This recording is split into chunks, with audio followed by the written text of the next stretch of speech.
Hello everybody, my name is Daniel Krueger and I'm here to show staff and students how to use Gmail to its fullest capabilities. First, to access Gmail, right, you want to log on to your North Penn desktops and you'll see the Gmail icon right here. Right? Clicking on that will simply take you to your Gmail account. I use Gmail so frequently that I actually bookmarked my Gmail account and placed it up here in my bookmarks, like my favorite bar, so that I can easily access it. Here is what my Gmail account looks like. You see that I have all my emails over here. Now, Gmail does a great job of shading in the emails that I've already opened and read through. These top 3 emails are ones that I haven't read.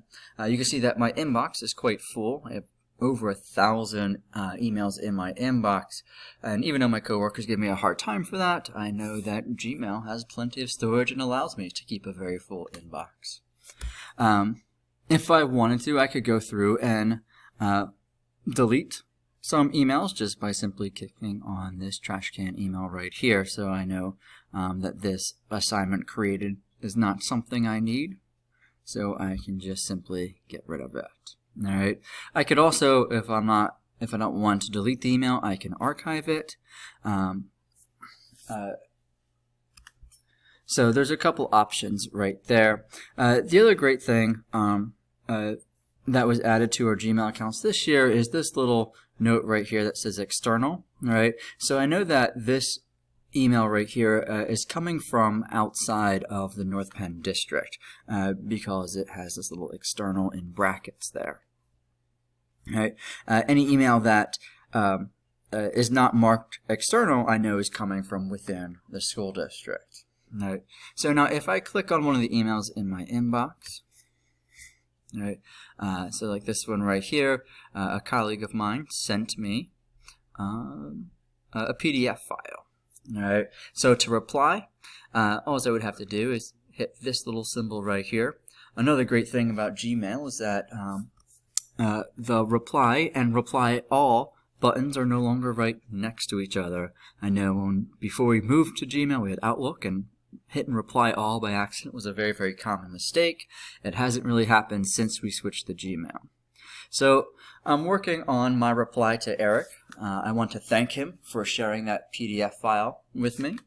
So I wrote, "Hi Eric, thank you so much. I really appreciate it. Have a great day, Dan." Now I notice here that appreciate is underlined in red. That's happened because I have the Grammarly add-on. And another great thing about Gmail is that it works with all of your Chrome extensions and add-ons and things like that. So I see that appreciate is spelled incorrectly. And since email is the primary way that teachers kind of communicate with guidance counselors and students and parents, it's really important that we are professional and we make sure everything is spelled correctly and has the correct tone. So something like Grammarly is really helpful for that. All right. I have these buttons down here. If I want to clean up my email, I can change the text size, the fonts, underline, all the stuff that you can do in like a word processing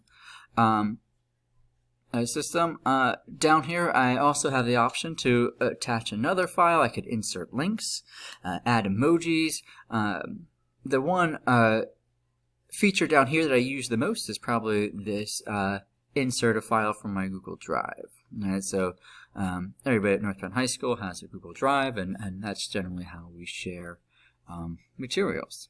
Right?